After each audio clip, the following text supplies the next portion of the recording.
आओ भाई, क्या नाम तुम्हारा? बरजेश कुमार नाम है। अब बरजेश का क्या काम करते हैं? सर ब्लॉगिंग करते हैं और बीटेक कर रहे हैं बिहार में। हाय हाय, अच्छा उधर दोनों चीजें साथ साथ चल रही हैं। जी सर। उधर बीटेक चल रहा है, उधर ब्लॉगिंग। ये सर छुट्टियों में ब्लॉग बनाने आ जाते हैं, दिल्ली वगैरह सिटी वगैरह में घूम लेते अच्छा हैं। छुट्टियों मतलब अभी छुट्टी चल रही है? ये सर अभी सेमेस्टर का एग्जाम खत्म हुआ अब था। कहाँ रहते, कहाँ कॉलेज कहाँ है? छपरा में। छपरा में? अच्छा, ओ बाप रे बाप, अच्छा छपरा से यहाँ चले आते हो? हाँ सर। Very good. सर मेरा एक प्रश्न था। हाँ बोलो। तेजस्वी भैया कहे थे कि मैं पहली बार अगर सीएम या डिप्टी सीएम बनता हूँ तो कौन कहे थे? तेजस्वी भैया जो बिहार कौन? के डिप्टी सीएम तेजस्वी यादव। हाँ। तो उन्होंने कहा था कि मैं जब भी संवैधानिक पद पे आऊंगा तो 70,000 वैकेंसी का बहाली करूंगा, पहला कलम वही चलेगा। लेकिन आज तक पता नहीं उनका कलम खत्म हो गया, क्या हो गया पता नहीं, वैकेंसी तो नहीं आया। वैकेंसी नहीं आया, सर। वैकेंसी नहीं आया। हाँ भाई भाई जोर से ना बोला करो, ऐसे हम घबरा जाते हैं। तेजस्वी यादव बोले थे 10 लाख वैकेंसी देंगे और वैकेंसी के नाम पर उन्होंने दिखा दिया ठेंगा। अब कोई बात नहीं, बातचीत चल रही है। तो 24 आ ही गया। रुको रुको, मैं बोलूंगा सर, जैसा उन्होंने बोला क्या नाम है भैया? अंशित वर्मा सर। अंशित वर्मा, क्या काम करते हैं आप? स्टूडेंट हूँ सर, मोदा का रहने वाला, गांव खेड़े का आदमी हूँ सर। अच्छा, गांव खेड़ा के रहने वाले आदमी हो।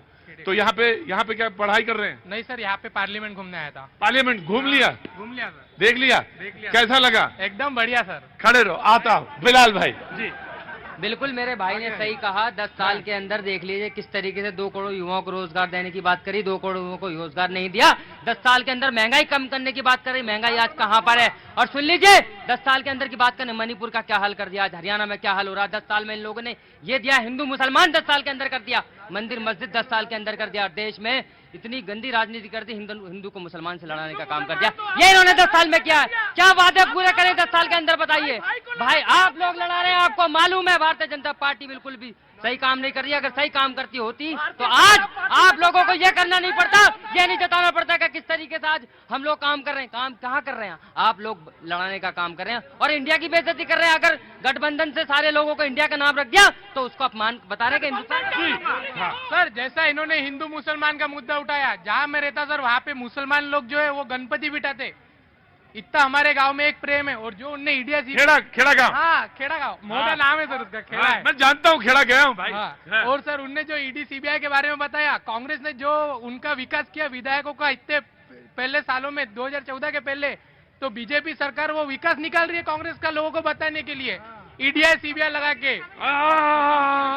फिर से बोलेगा जी? मैं हाँ जी, 38 पार्टियों की खिचड़ी क्या काम कर पाएगी जनता की? अब वो तो बताएंगे, वक्त पता चलेगा कि क्या। उस जिम्मेदारी के साथ कहना चाहता हूं, अरे तुम ही बोलोगे, तुम ही पूरे देश में समझदार हो, तुम ही तो बोलोगे, बाकी तो सब बेकार हैं, तुम ही बोलोगे। अरे रुको प्रियंका, मैंने एक बात बहुत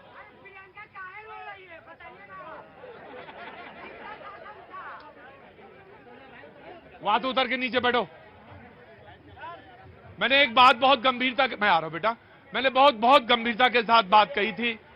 बहुत सालों से मैं शो कर रहा हूं, फुटपाथों पे करता हूं, सड़कों पे करता हूं, शहरों में करता हूं, गांव में करता हूं, बड़े दूर दूर तक शो करने जाता हूं। इसलिए करता हूं कि बातचीत को जो भी रखता हूं सामने, बहुत सामयिक दृष्टि से बहुत संतुलित होकर रखता हूं। और सवाल यह नहीं कि सच को नहीं कहना चाहिए, सच कहना चाहिए, सच जरूर कहना चाहिए, बोलना चाहिए, लेकिन एक बात हमेशा ध्यान रखनी चाहिए, और वो शास्त्र भी कहते हैं कि सच वही बोलना चाहिए जितना पचा सके, और जितना सत्यम ब्रुवात, वो सच है कि आप सत्य बोलें, लेकिन कैसे बोलें ये भी एक बहुत महत्वपूर्ण चीज है। नूह का आप उदाहरण देना चाहते हैं, दीजिए, मुझे आपको मना नहीं किया, लेकिन आपसे मैं एक बात हमेशा कहता हूं, पानी जरूर रखिएगा जब छिड़क सके। जी, मैं इनको कंप्लीट कर लीजिए। वह मैं वही कह रहा हूं सर कि आप लोग अपराध को पकड़ते हैं, उसके जड़ में यही है कि जो फेक स्टोरी चलाई जा रही है नूह के पहले। हाँ, लॉ ऑर्डर का फेल्योर मैं मानता हूं। अगर मैं कह रहा हूं मणिपुर में एम बीरेन सिंह का इस्तीफा ले लिया गया होता तो आज ये नूह की घटना नहीं घटती, लेकिन लोगों ने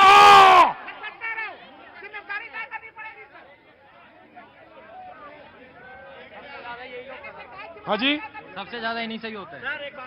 मैं आपसे राहुल कहना चाहता हूं, आप पत्रकार भी हैं, आप सारे हिंदुस्तान के प्रतिष्ठित पेपरों में लिखते हैं, लेकिन एक बात मैं कह रहा हूं, मणिपुर से नूह की तुलना कैसे, मैं जानना चाहता हूं। मणिपुर से नूह की तुलना मैं जान नहीं, मैं सिरे से मैं बस जी, मैं सिरे से नूह की घटना को काटता हूं। मैं नूह पे कोई डिस्कस नहीं करूंगा, क्योंकि मैं खुद पानी छिड़क नहीं सकता वहां पे, तो नमक छिड़कने का मेरा कोई इख्तियार नहीं है। अगर मैं पानी लाया हूं तो नूह में डालूं, नमक मत छिड़किए। कौन सही कौन गलत न्यायालय तय करेगा। Let Rahul complete. मैं केवल ये कह रहा हूं कि देखिए, जो जिम्मेवार है सत्ता में सर, उनकी जिम्मेवारी होनी चाहिए। खुफिया एजेंसियां उनको काम करना चाहिए, पुलिस को अपने ढंग से काम करना चाहिए। हाँ। वहां पे अलग अलग जगहों पे हमें वो फेल्योर नजर आ रहा है। उस संदर्भ में मैंने कहा बिल्कुल ठीक है, तो तुलना मत करिए, तुलना मत करिए। मैं एक महत्वपूर्ण बात इन्होंने कहा है और उसी से मैं उठाता हूं। इन्होंने कहा कि अगर मणिपुर के सीएम त्याग पत्र दे दिए होते तो नूह की घटना नहीं होती।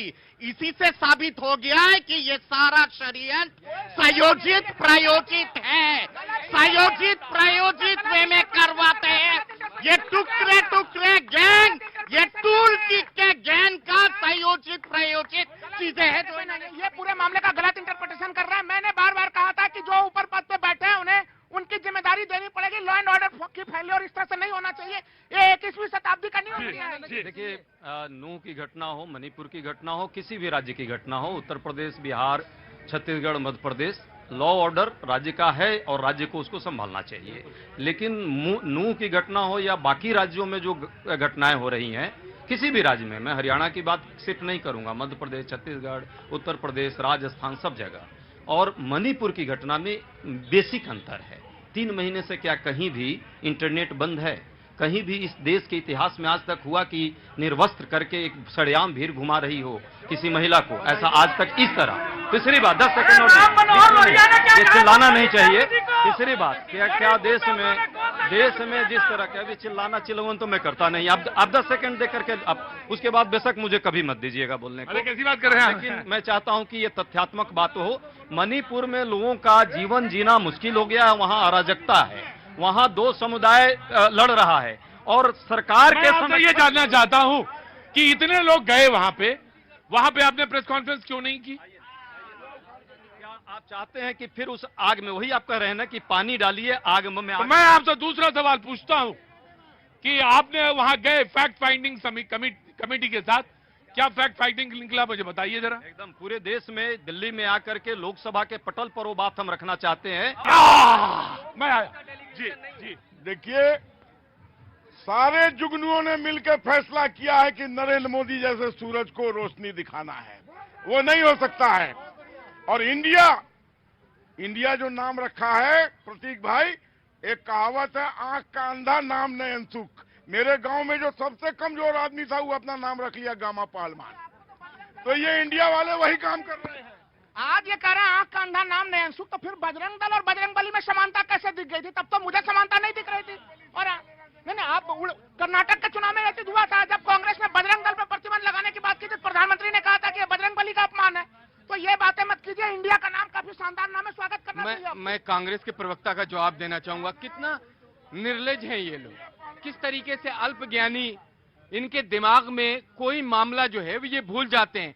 मणिपुर में 6-6 महीने मणिपुर जलता रहता था, बंद रहता था, सरकार इनकी थी, शर्म नहीं आती इन्हें, मतलब ये भूल जाते हैं। और जब आपने सवाल इनसे पूछा कि अधीर रंजन चौधरी जिस डेलीगेशन के हिस्सा थे और जिस डेलीगेशन में लोग वहां गए थे, हिम्मत होती तो एक प्रेस कॉन्फ्रेंस करते, कहते कि हम आए हैं। ये कांग्रेस छलावा कर रही है एक दूसरे को। अरे रुको, क्या बोलेंगे? दीजिए ना, क्या किसके बारे में बोलेगा? अरे प्रियंका काहे रो रही है?